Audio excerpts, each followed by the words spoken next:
నమస్కారం. ఘంటారావానికి స్వాగతం. ముందుగా ప్రధాన అంశాలు. చంద్రబాబు ఆదేశాలతో అవసరమైన చోట్ల అదనపు బస్సులు. ఆర్టీసీ, పోలీస్, రవాణా అధికారులకు డీజీపీ దిశానిర్దేశం.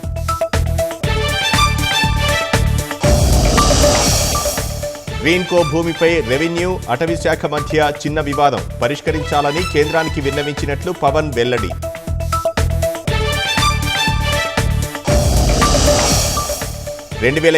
సెప్టెంబర్ నాటికి పోలవరం పూర్తి చేసేలా పనులు. ప్రజల ఆకాంక్ష నెరవేరుస్తామని మంత్రి నిమ్మల స్పష్టీకరణ.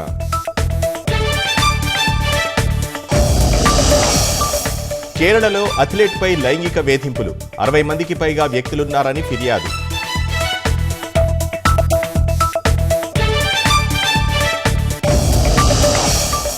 ఇజ్రాయెల్ దాడులతో గాజాలో దుర్భర పరిస్థితులు. ఒక్క పూట కడుపు నింపుకునేందుకు పాట్లు.